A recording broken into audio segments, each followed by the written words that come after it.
as Russian authorities were trying to repair the damage to oil refineries from previous Ukrainian attacks. The Ukrainians dealt them another devastating blow.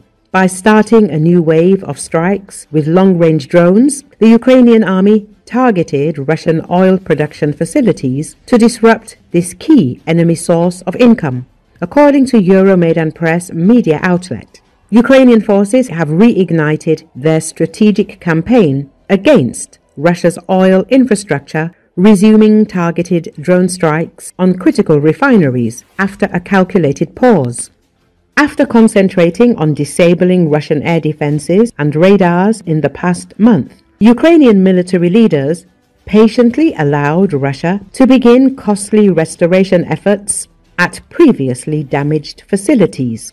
Once Russian repair crews and specialized equipment were fully engaged, Ukrainian drones decisively struck again, inflicting severe economic and logistical damage while simultaneously eroding Russia's internal narrative of security. In Samara Oblast, Ukrainian long-range Liutyi drones successfully attacked the Novokuybyshevsk Petrochemical Company, one of Russia's largest oil processing plants. Drone strikes severely damaged the facility's primary oil refining unit, critical for crude purification and fractioning processes into gasoline, diesel, kerosene, and fuel oil. The Novokuybyshevsk refinery alone represents a daily capacity of over 177,000 barrels, almost 5% of Russia's national refining capability, Euromaidan Press recalls. In a similar attack, Ukrainian drones struck the Ryazan refinery, number 3 in Russia's largest oil refineries, processing 340,000 barrels daily. This refinery produces 840,000 tons of aviation kerosene annually, nearly 9% of Russia's total output, a vital resource for Russian air operations. It is situated next to and directly supplies the Diaghilevo strategic bomber airbase, from where Russian bombers target Ukrainian cities and military bases deep behind combat lines. Footage captured massive fires and explosions, contradicting official Russian claims of minor damage. Such strikes significantly degrade Russia's capability to sustain air operations, directly benefiting Ukrainian defense efforts, says Euromaidan Press. Russia's strained air defenses, already weakened by relentless Ukrainian targeting, are becoming increasingly ineffective, forcing Moscow to deploy outdated systems and rush production of air defense missiles, causing more defects.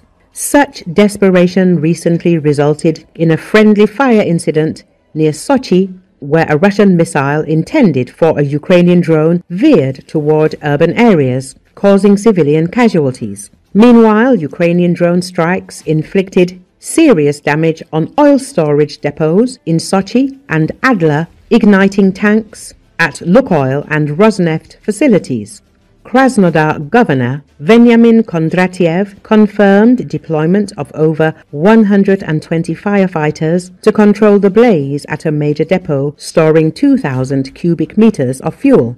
Yet, local authorities responded by attempting to identify and punish residents who shared visual evidence of the successful strikes online.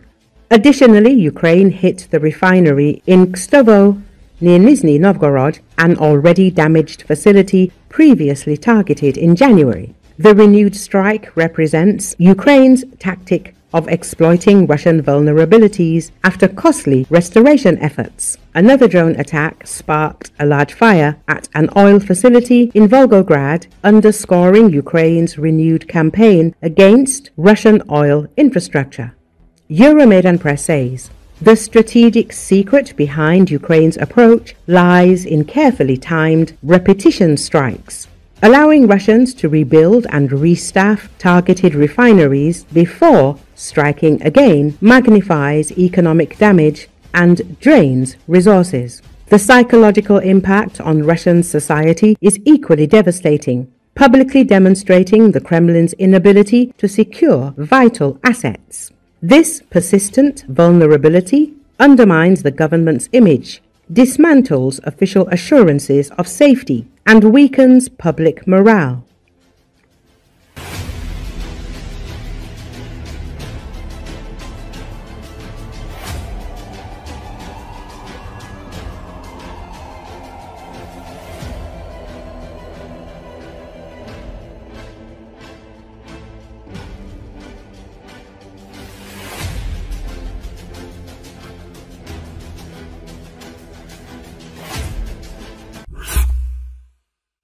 The partisans successfully carried out a sabotage operation at an important railway junction near Rostov-on-Don, effectively stopping the delivery of equipment and ammunition to Russian troops in the southern direction. The details were reported by the Atesh movement.